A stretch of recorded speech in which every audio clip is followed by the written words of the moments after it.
So I'm excited to promote the music that you're putting out to our listeners because we have a lot of people who, well, basically the podcast is about the 90s, but we're promoting what people are doing now as well. So what age were you when you started saying, I want to make music? Um, I don't know. I always kind of was a thought. I was more interested in like acting when I was younger, as far as, Mhm. you know, as more of a path. But probably like 23, 24. So I started thinking about it, and Mhm. started slowly getting into it. Okay, sweet. And who were your musical influences growing up? What were you listening to that inspired what you'd make? So it's kind of like most of my favorite like musicians and kind of inspirations, my music doesn't sound like much. Hmm. 'Cause it's tough. Like when I was younger, like a lot of the stuff was just like rap and R&B growing up, like 90s, early 2000s, stuff like that. So Yeah. it's tough, but like my favorites are like Frank Sinatra, Bob Marley, Marvin Gaye. Like we have a song on the last project we did. It's called Patience, that we try to do like a little crooner style, like Frank Sweet. Sinatra style too. My cousin Dan produced all the Dan Wahlberg produced all the tracks on that, on the Mm-hmm. Leading Man, and it was a lot of like R&B-ish, rap-ish kind of stuff. But he said like, that's what you love. Let's try to do that. I was like, I don't know how to do that. And he goes, we'll figure it out. So that there's one kind of like that. But those are the people I like, and then all sorts of rap and R&B groups. Which is nice because it kind of creates like a big melting pot of sound where you can create your own image. And that's pretty cool, actually. Yeah, I mean, it's my musical taste is changing like all the time. Like, got into like Waylon Jennings recently, and you know, Old school country, but outlaw country. yeah, I like the. I'm not a huge country guy, but the older country stuff I've gotten into lately, I like it a lot. It's a lot better, I think, than the modern country.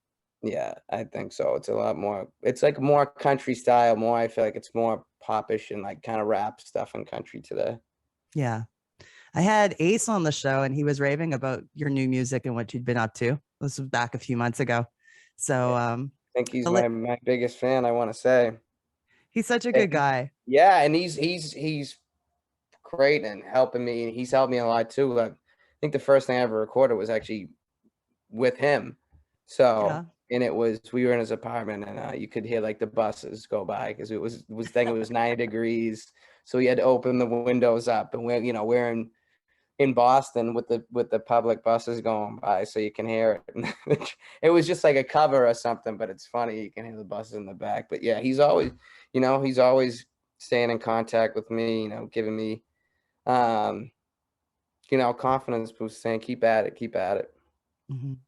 And the latest single that came out, is that Around the Way Girl? Yeah, so we did that. We put that out as a single. Again, that was my cousin Dan produced that, and we have Larry Thomas on there too. Larry produced some of my stuff too, and he does a lot of like guitar and bass work on the tracks. We like to use like real instruments, and yeah, so that was a single, and that was on the Leading Man, that little project too. And yeah, we did that. We did that in Larry's basement in Roxbury. So a lot of That's sweet. yeah, home studio stuff. Everyone's doing home studios though. It's really like it's the way to go, especially when you first like are doing tracking and then going from there. But home studios can do pretty much anything nowadays, so it makes sense to Yeah. do it. Oh yeah, it's crazy. And Larry has a whole setup of like a lot of older stuff, and it's Mm. you get everything you'd ever need. And then my cousin Dan shows up with just his Apple, and it's got everything on there too. So we're like, what is? It's crazy how much you can do just on this thing that we're talking on. I'm like, Do you do yeah, some production yourself? not really. I got Logic, and I tried to kind of teach myself, and it didn't go well. And when I work with with Dan and Larry and stuff like that, they're so good at it already Mm. that it's just like, let me just let you guys do that. I'll worry about trying to write and make it sound like I can sing to some level. So The songs are good. Like I think so far from the ones I've heard off of Spotify, I Thought So was my favorite. Yeah, yeah, I like that one a lot. I made them all, so I like them all. I Thought So, I think is a real catchy one. How many tracks do you got up right now? Um, let's see. I want to say 17, but I forget because there's 2 projects Mhm. and there's a couple. Let me double check. Because we have some stuff that's not released yet too, so I'm always getting confused. And then we have stuff that's older that hasn't. It's just working and so yeah, 1, 2, 3, 4, 5, 6, 7, 8, 13, 14, 20, 23. I think Mhm. 23 from myself, and then I have 2 on there where I'm featured with a friend of mine from the neighborhood, Michael Keogh. He's a singer. He's also from Dorchester too. He's really talented. He doesn't need the auto tune like I do, but so those 2 are called Toxic and Around Here. So those are 2 tracks that would be on my list too, Okay, and sweet. he's featured on a song called Forgive My Behavior that's on The Leading Man. I'm gonna share some clips of the songs too, so that our listeners get a chance to hear what it's all about. It'll be awesome. Absolutely. Absolutely. Thank you. I appreciate it. Yeah. What's your writing process like? Like, do you do a lot So of collaboration or do you just do it mostly yourself?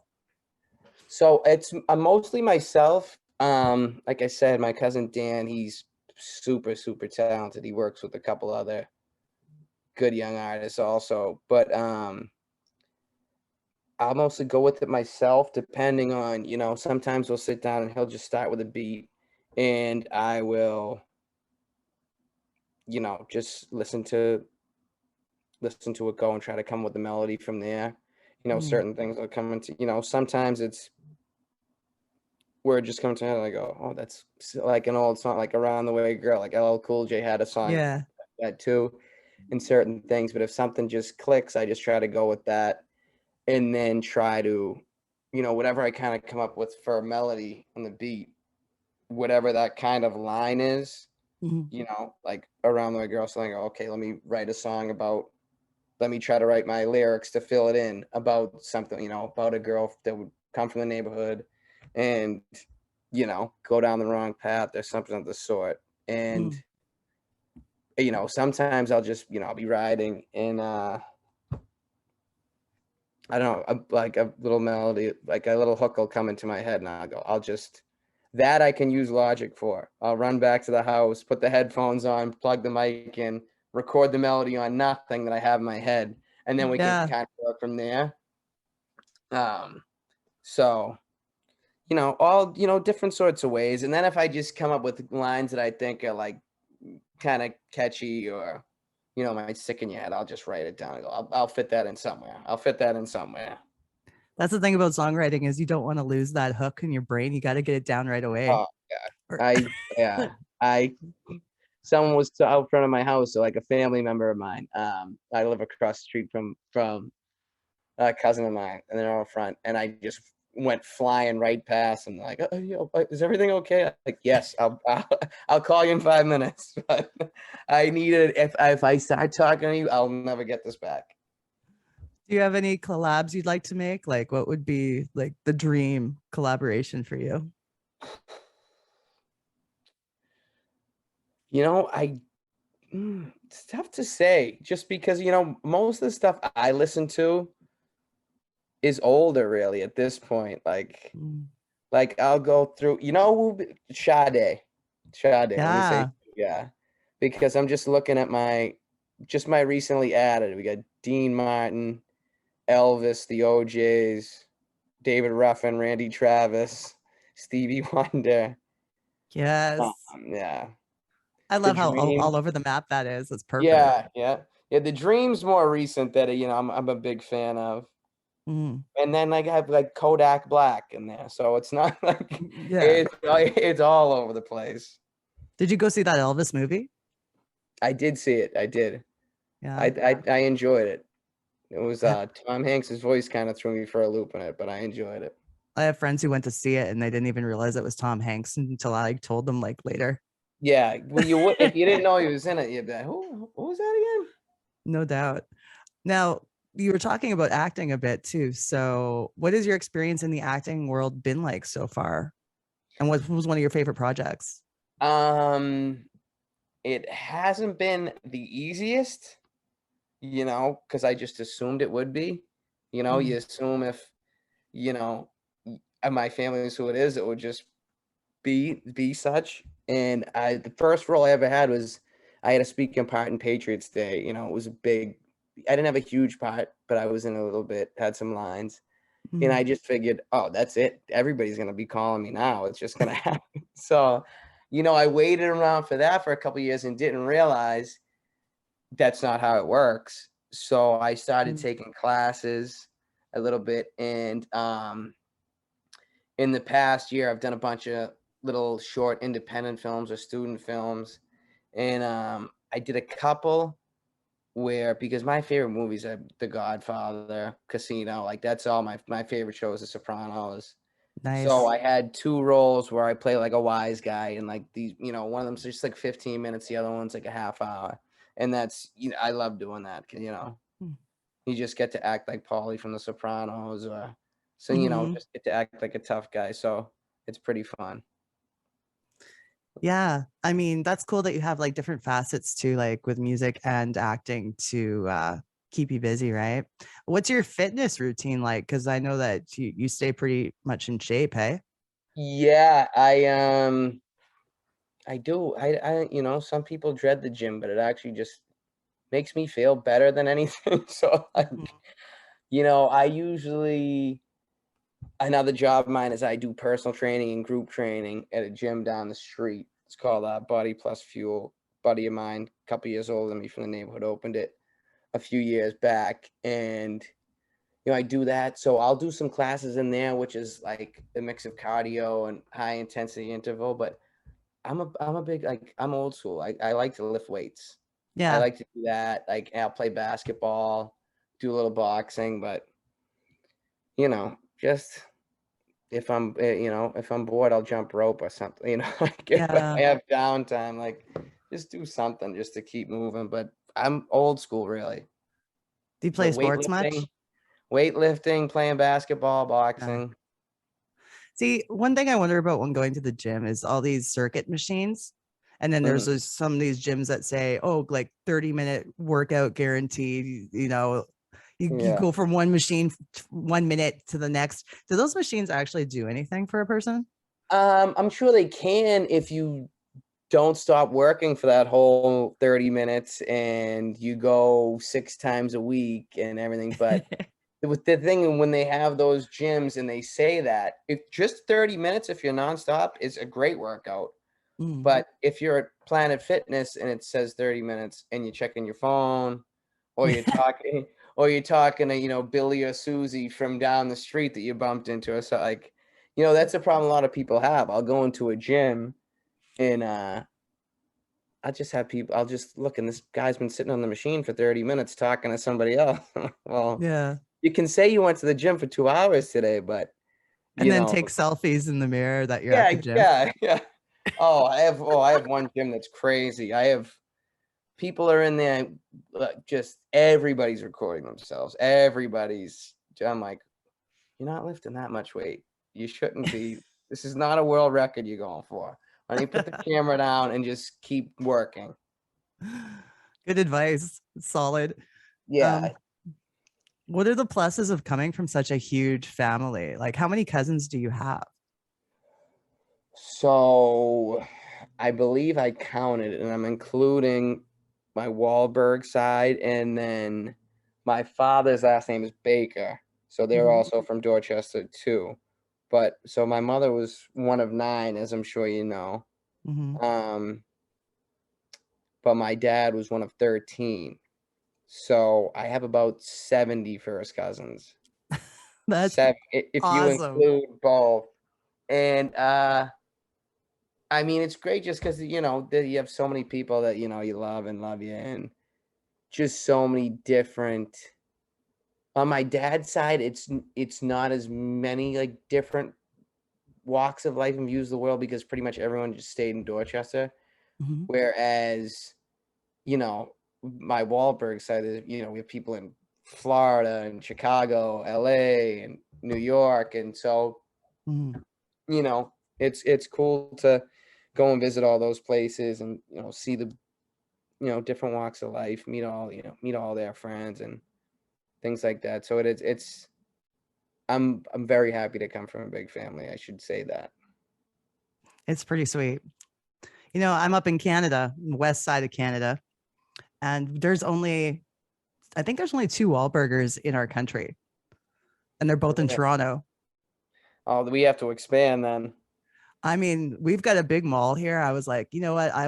I'll run the place. I've been working in restaurants forever. I could take it on. No problem. Yep, absolutely. I love it. We got to get myself and Ace working on that. I'm And well, in. I'm in. hey, Um, absolutely. what was your experience like working on the cast as a cast member of Wahlburgers, sorry. Um, it was really special. Yeah. Because, you know, it's always a cool thing to be on TV, but then, you know, I get to work so close with my grandmother, who I was, you know, always so close with. And Mm. I'm sure someone else will tell you different, but my mother already says it. And I think everyone else knows it, that I was actually her favorite grandchild. I can't say who her favorite child was. I don't know for sure, but I think that's a fact. But that was really special and really nice. You know, getting to work, especially with so close with her, but you know, with even with my other uncles too, like Paul and Donnie and Mark, it's so, you know, they're all so busy Yeah. that, you know, you don't get to spend as much time as you'd like. And it's, you know, and but the good thing about that is with our family, it's because our schedules are so full. It's not because we don't want to see each other like some families have. But, Mm. you know, we're getting to be on TV. I'm getting to be on TV, and they're flying me out to Vegas to spend 2 days with my Uncle Paul, which was, you know, things like that were really nice. And, you Yeah. know, a nice thing that a lot of people never get the chance to do, which is really special. And so are a lot of the family still there in Dorchester? Are you in Dorchester? I am, yes. I am, and my Uncle Bob is still in the area, but everybody else is a little bit like Paul's out just a little bit farther out here, but he's still Mhm. close. And then, you know, everybody else is everywhere. Everywhere. Yeah, I think Donnie's on a nonstop tour. I don't know, you know. Yeah, Mark's you just probably wrapped. yeah, Mark's probably getting blown up in Australia for some movie or something like that. So It's Donnie's birthday today, so this is a good way it to is, yes. I give him a texted him birthday shout earlier. out. It is. Happy birthday. Like I sent him a couple pictures of us of when I was a kid. This my mother sent me some that were pretty nice. Oh, that's sweet. Yeah. I'm glad you had that experience with the Wahlburgers TV show too, because I mean, it was really cool for us to get to know your grandma. Because I mean, she It, was it, already so loved by the fans, but to see all oh those yeah. facets of her. Yeah. That was, I don't know if you can see this here. That's me and Don. Oh, Yeah. But yeah, she was just an incredible lady. You know, I've you know, just the most giving person I've ever mm, met, really. You know, would you know, the old saying, give you the shirt off your back, but she really would. Just yeah, and it was just really special. And she had there's a story that it was new. I think New Kids had just recently broken up, but it for you know when they did in like '95 or whenever it was, mm, and you know, but they would still have fans come to the house that Donnie bought for himself and Alma, but he wasn't living there anymore. And there was a group of probably 15 New Kids fans from Brazil oh out. wow. They were out front of the gate, like, oh, whatever, and they were just sitting there for a couple hours. My grandmother was coming back from food shopping or something or other, and she goes, "Oh, I'm so sorry, Donnie doesn't live here anymore. He won't be back for months." They're like, "Oh no, we came all the way from Brazil." So she goes, all right, just come inside. And she, made them all coffee and tea and showed them all sorts of old family photo albums and stuff like that, and spent a few hours with them. So, just little things like that, it's like, oh, geez, I know I'm not Donnie, but, you flew however, 8 hours from Brazil, come on in. What a sweetheart. Yeah. Yeah. She was Yeah, like that. I'll give you one more quick one that boosts her ego a little bit. I was, sure. when the show was on, I was visiting her and she asked me to go to the grocery store with her. So we're walking through, and a woman comes up and goes, "I'm so sorry to bother you. I just wanted to say hi and how much I love you. You're the only other person I would do this to except for Pope Francis."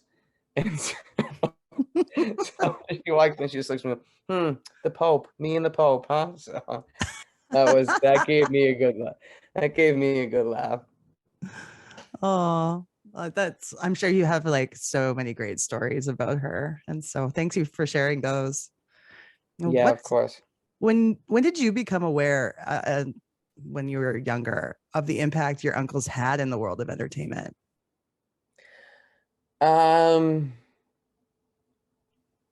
It's tough to really tell because Donnie's been big since before I was born, Mhm. and I guess when kids my age just started looking at me different when I would tell them my last name. Yeah. Like, what? Yeah, oh, I'm like, oh yeah, I don't know what to tell you. The one I used to get asked a lot, like, do you have your uncle's autograph? I'm like, do you have your uncle's autograph? What do you what Hey uncle, can I have your autograph? I think that might be a little strange at Thanksgiving. People say weird things sometimes. It's like, did you think before you even They came up with do. that? Uh, Thinking isn't some people's strong point. what are some of the places you would recommend to somebody coming to Boston to visit in like Dorchester, for example? What are some of your favorite spots? Um, Dorchester. There's a ton of little places like the Sugar Bowl Cafe is a great little spot for it's like breakfast. They have a full bar though. They have a little breakfast shop. It's Nice. nice to have a to go Bloody Mary or something like that. Brunch, Yep, mimosas. exactly. Yeah. Then there's just a bunch, old little neighborhoody type spots. The Banshee's a fun little time, just an Irish pub. Yeah. Um, well, I mean, if they're staying for a few, they have to go to the Daily Market in Savin Hill. Yeah. That's a little plug. My uncle owns that. My uncle on the Baker side of my family, but Nice. best grocery store in town. Very cool. Very cool. One day I'll make it out there. Are you going to come on the cruise this year? You should. I haven't heard anything about it, but if there's space, I may just have to. I think I was There supposed is. to go 2020, so There is space. uh, I'm going for the first time, so uh, come on the boat. okay. We may just have to. Yeah. So what can we see coming forward with the music? What are the goals for the rest of the year and going forward? Um, I'm not 100% sure. I'm just gonna keep working on them. Keep working on, trying to get better. Same thing with the acting, trying to work and just trying to keep myself in the best physical shape possible in case I have a shirtless scene or something like that. you know, um, but really we have a couple tracks already done and, hopefully a couple more, another little project out by the end of the year, hopefully. And, I'm just hoping that, when something catches, people will listen back and listen to the other ones. Cause I think there's a couple that we have out that are just have Mm. really, really like tremendous potential. Um, there's a couple, we have one that's not released yet that's called Cool It Now, like new edition, which, Sweet. which it's myself and my cousin Dan actually makes a featured appearance on, which I think is a great one. But like, I think the song Lately is a great, great song. Like you said, yeah, I thought so. Mhm. Then, Around the Way Girl. My favorite is just called No Manners. So Yeah. oh yeah. Okay, Yep. we'll have to play a clip of No Manners. Absolutely. So, Absolutely. I think we may just have to. well, thank you. I'm going to share your Instagram and all the music and everything with our listeners so that they can get to know you. And I'm just really happy you made the time today, Brandon. Thank you. Of course. Thank you so much for having me.